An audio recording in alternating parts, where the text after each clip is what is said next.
Abordamos a continuación el concepto de filosofía de la técnica. ¿Qué es la filosofía de la técnica y cuándo emerge la filosofía de la técnica? La filosofía de la técnica nace de la mano de un filósofo ingeniero como Ernst Kapp, ¿sí?, que se preocupó de pensar cómo la técnica no solo responde a las necesidades humanas para modificar el entorno y poder subsistir en ese entorno, sino que también comporta una cultura, porque la técnica comporta una cultura, como vamos a ver a continuación. Pero ahora me interesa que nos fijemos en esa imagen que tenemos ahí, ¿no? Esa pertenece a uno de los famosos frescos, es una alteración de uno de los famosos frescos de la Capilla Sixtina, en la que supuestamente Dios está tocando al hombre, ¿no? Pero ahí vemos que la mano de Dios sigue siendo la mano de Dios, pero la mano del hombre está suplantada por la mano de un robot, ¿sí?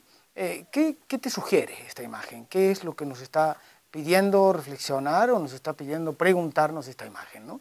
Pensemos que, como habrás leído ya, algunos filósofos como Heidegger se preocuparon por cómo nosotros a través de la técnica estamos desatando una especie de armazón, le llama él, de fuerzas que no sabemos si vamos a poder controlar y que están modificando profundamente la naturaleza, incluida nuestra propia naturaleza. Un discípulo de Heidegger, como es Hans Jonas, reflexiona mucho sobre esto, ¿no? Reflexiona mucho sobre cómo nosotros a través de la biotecnología estamos alterando incluso nuestra propia naturaleza humana, al punto que es perfectamente pensable imaginar una situación como esta, en la que tengamos un brazo, una mano biónica, por ejemplo, ¿no?, un brazo biónico, ¿no?, en la que existan cyborgs. Algunos autores hablan de los cyborgs, que son mezcla de naturaleza biológica, de elementos de la biología con elementos de la tecnología, ¿no? También Ortega y Gasset reflexionó sobre esto cuando se diferencia entre la técnica del técnico y la técnica del artesano, ¿no? La técnica del artesano es una técnica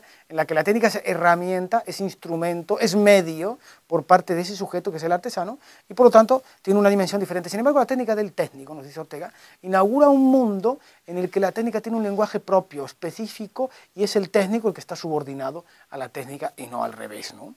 Avancemos un poco más, ¿no? ¿Qué podemos decir desde la filosofía respecto a la técnica? Bueno, habrás visto, leído en la bibliografía obligatoria, que hay distintas posiciones al respecto. Hay algunas posiciones que dicen que la tecnología realmente no constituye un objeto de reflexión. ¿Por qué? Porque la tecnología se refiere a lo artificial y lo artificial tiene un peso ontológico menor que lo natural. Pero preguntémonos, vayamos, ¿realmente lo artificial tiene un peso menor que lo natural en nuestras sociedades? Que podemos avanzar hacia la construcción de robots, o ya tenemos en marcha, ¿no?, de formas de inteligencia artificial que son muchísimo más densas y complejas que la inteligencia humana. Hay otra vertiente que dice que los objetos técnicos no tienen una identidad como si tienen los objetos naturales, lo que también podemos cuestionar, porque realmente es cierto que los objetos técnicos no tienen una identidad. En realidad, la filosofía de la técnica lo que pretende es descubrir cuáles son los sentidos, los significados que detrás de los objetos técnicos están, ¿no? Y qué responsabilidad nos cabe a nosotros respecto a los objetos técnicos. Se me ocurre que pienses en un ejemplo. Es un ejemplo que pertenece a la película 2001, Una odisea en el espacio. Posteriormente se han hecho miles de películas para invitarnos a reflexionar sobre esto, ¿no?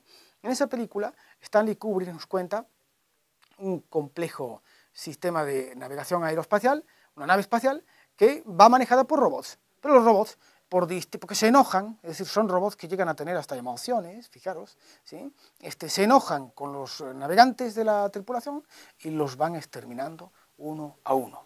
Una metáfora para pensar los riesgos que nos sitúa la técnica, ¿no?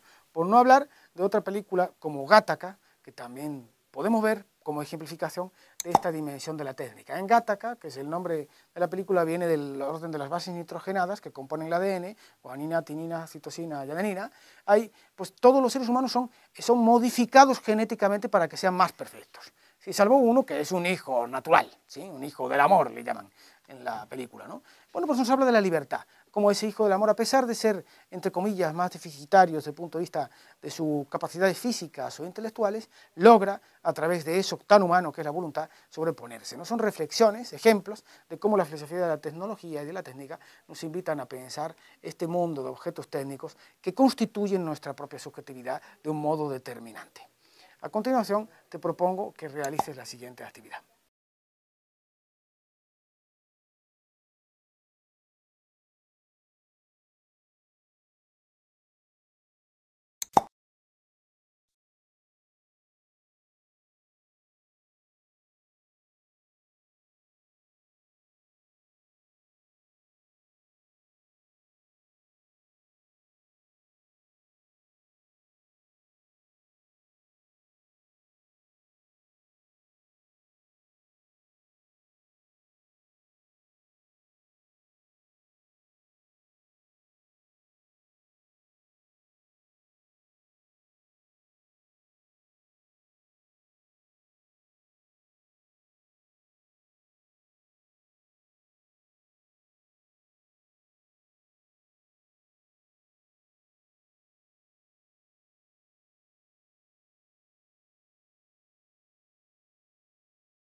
abordamos a continuación el concepto ética posmoderna.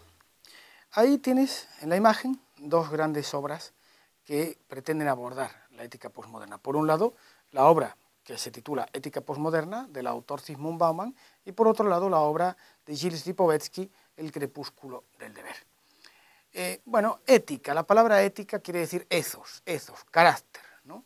Entonces, si asumimos que existe algo así como la posmodernidad, o modernidad líquida, un contexto en el que las identidades sociales se producen de manera diferente, porque, como ya hemos podido estudiar, el trabajo no es lo mismo, el modo de la familia no es la misma.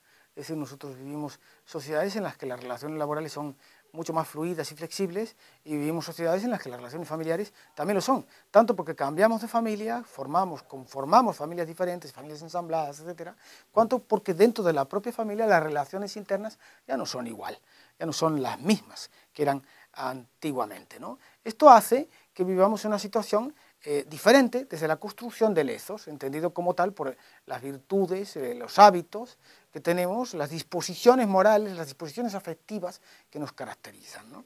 Cualquiera de nosotros, que somos ya de determinada edad, no se nos ocurriría decirles a nuestros padres que no nos gusta ir a la escuela, pero lo asumías por deber, es decir, era el deber, era lo que te correspondía hacer, como después te iba a corresponder trabajar de determinada manera, como te iba a corresponder casarte, etcétera, etcétera, ¿no? Eso era como lo normal, la rutina, el camino de la vida, como dice Ortega y Gasset en algunas ocasiones, ¿no? Sin embargo, nuestros hijos hoy protestan y dicen que no les gusta ir a la escuela porque las escuelas aburren, con argumentos que son pues realmente curiosos desde nuestra perspectiva ética, ¿no? La ética posmoderna se refiere precisamente a esto, ¿no? A esa emergencia de nuevos criterios valorativos que ya no tienen que ver con el deber, ni tienen que ver con lo correcto, ni tienen que ver con lo justo, es decir, a la idea de que, bueno, justo depende de quién lo diga, ¿no? Como la famosa frase del poeta Campoamor, nada es verdad ni mentira, todo depende del color de cristal con que se mira, ¿no? Esa idea de que los términos tienen un valor puramente contextual, ¿no? O la idea de que realmente no existen fuentes de autoridad, ¿sí? Lo cual pues, es problemático, como nos dice Bauman, ¿no? Porque si no existen fuentes de autoridad, ¿qué entendemos por libertad? Si no existen fuentes de autoridad, ¿no? La autoridad hay que entenderla en un sentido especial, ¿no? Según Bauman, no es solo autoritarismo, por supuesto, sino que es la construcción de unos criterios mediante los que abordar la contingencia del existir humano, ¿sí? Entonces, si no existen fuentes de autoridad, como puede ser, por ejemplo, la razón para la época moderna, ¿sí? O el deber, Kant piensa el deber, nos dice, el deber es el acto mediante el cual la razón organiza los instintos, los deseos, etcétera, etcétera, ¿no? Pero si no existe esa autoridad de la razón sobre los deseos, instintos, etcétera, estamos en una situación, nos dice Bauman, en la que la propia libertad puede peligrar, porque ¿cómo vamos a ser libres si no organizamos nuestra propia existencia conforme a unos criterios, ¿no?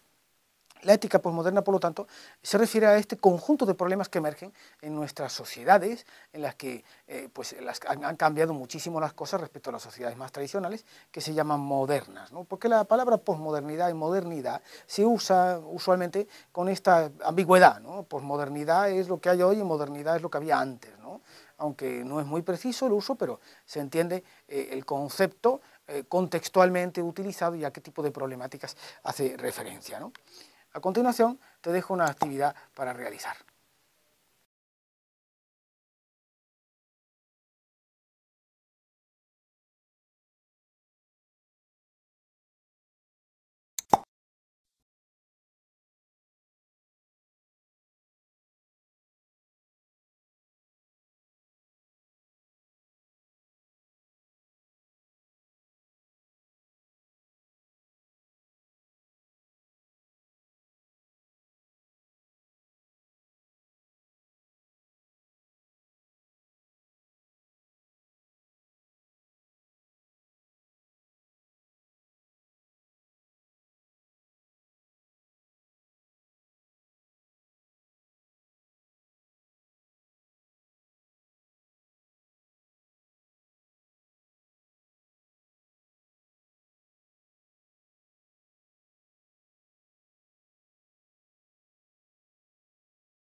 Abordamos a continuación el concepto de emociones y moral, las emociones morales.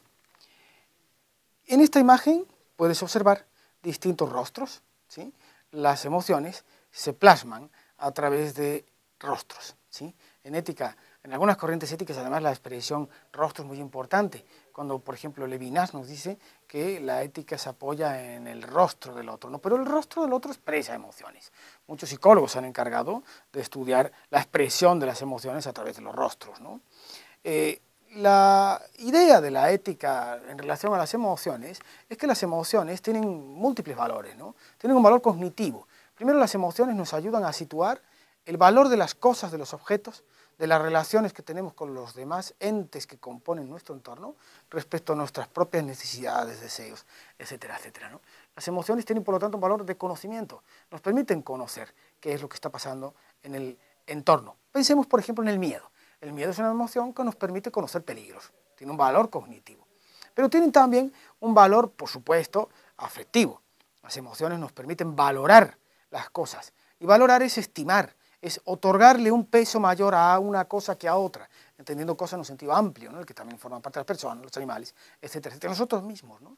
Entonces, por ejemplo, mediante el amor, Ortega nos decía, el amor es esa situación en la que la persona pues empieza a valorar un objeto sobre todo lo demás, ¿sí? De tal punto que todos los demás objetos empiezan a tener un brillo especial porque refulgen en función del valor que le otorgamos a este objeto, ¿no? Cualquiera que haya tenido la experiencia de estar enamorado sabe que esto tiene una gran dosis de verdad. Las emociones también tienen un valor ético, por lo tanto. Hay una filósofa que lo dice muy bien, Victoria Camps, ¿no? Dice, no basta solo con hacer el bien, ¿sí? Tenemos que quererlo. El punto de vista ético consiste en ese querer el bien, y ese querer es puramente emocional. Por lo tanto, en ética, digamos, y eso es lo que nos van poniendo de manifiesto las corrientes de neuroética en nuestros días, es cada vez más importante tener en cuenta el peso, el valor, la dimensión que las emociones tienen en el ejercicio de la virtud, o en el ejercicio de lo correcto, o en la apreciación incluso de lo que es justo, como viene en el ejemplo de ese libro, la razón cordial. Hay una frase de Pascal que lo explica muy bien, ¿no? El corazón ve cosas que la razón no puede ver. Es decir, frente a esa idea de que la razón es ciega y que la justicia es ciega, hay muchos autores que han investigado cómo no es así. La justicia no puede funcionar sin una dosis de compasión. Y la compasión no es ciega, la compasión es una emoción que presupone la capacidad de empatía, de sufrir con, que es lo que quiere decir pasión con, tener la pasión con el otro, conjuntamente con el otro, ¿verdad? Entonces, no hay justicia posible si uno no comprende las razones por las cuales el otro actúa, ¿sí? Entonces, la justicia cordial presupone la razón cordial, las razones del corazón, las razones que están en cierta relación con las emociones, ¿no? Y hay miles de ejemplos que podemos dar al respecto, ¿no? De hecho, muchos de los grandes preceptos de la moralidad se apoyan precisamente en esa presunción de empatía, ¿no? Porque la empatía es, de algún modo, la capacidad de pensar poniéndose en el lugar del otro, que es el auténtico pensar. Pero ese pensar poniéndose en el lugar del otro nos exige una disposición afectiva determinada, la apertura al otro, la apertura a ponernos en ese lugar. Por supuesto, y siguiendo con este ejemplo, de ponernos en el lugar del otro, tenemos todo tipo de dificultades, porque no nos podemos nunca poner en el lugar del otro. Si yo me pongo en el lugar en el que estáis vosotros, por ejemplo, alguno de vosotros, el que está ahí se tiene que quitar para que yo me ponga, ¿no? Entonces aquí sucede lo mismo, ¿no? Pero la emoción nos permite precisamente salirnos de esa perspectiva egocéntrica y comprender la presencia del otro. También, y esto es importante, por eso por lo que hay que tener cuidado con posiciones que llamamos emotivistas extremas, no hay que reducir toda la moralidad a la emoción. ¿Por qué? Porque las emociones son ambivalentes. E igual, un ejemplo, el patriotismo que sirvió a Hitler para dominar Europa, el patriotismo nazi, alemán, sirve a los aliados para liberarla. Es un ejemplo de cómo una emoción, la emoción patriótica, tiene un valor ambivalente. Entonces, al mismo tiempo que las emociones tienen un valor cognitivo y un valor ético, las emociones también tenemos que tener cierta cautela o relación de distanciamiento con ellas, porque no siempre lo que uno siente es lo correcto ni lo justo. Ese juego entre las emociones y la razón y esa razón cordial, razón que tiene en cuenta las emociones, y ese corazón racional, por decirlo de algún modo, es el que caracteriza muchas de las corrientes éticas de nuestro mundo. A continuación, te dejo una actividad práctica para realizar.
Abordamos el concepto de filosofía y género, problemáticas de género. Como puedes ver en estas imágenes, ¿no? Tenemos por un lado el símbolo del género masculino y el símbolo del género femenino, pero como ves están enlazados ambos por un símbolo que es el símbolo de infinito. ¿Qué pretende representarnos esta imagen? Esta imagen pretende situarnos ante un problema, que es un problema vivencial, que es la cuestión de la definición que tenemos respecto al género, ¿no? Se cuestiona la perspectiva filosófica tradicional por ser una perspectiva androcéntrica, una perspectiva que está pensada desde el punto de vista del hombre, ¿no? Incluso, por ejemplo, desde el punto de vista ético, hay algunos autores que sostienen que el modo como el género femenino comprende la justicia no es lo mismo que el modo como lo comprende el género masculino, ¿no? Bueno, habría mucho que hablar ahí, pero sería, por ejemplo, algunos psicólogos y filósofos como Jacques Lacan lo dicen, por poner un ejemplo y entender esta distinción, dicen que la mujer es la justicia, la entiende como para cada uno, sin embargo el hombre entiende la justicia o tiende a entender la justicia como el para todos, ¿no? Es decir, la justicia entendida como una relación universal que no conoce diferencias, o la justicia entendida como el apreciar la diferencia, la situación, el caso particular, ¿no? Algunos autores filósofos como Carol Gilligan han reflexionado mucho sobre esto, ¿no?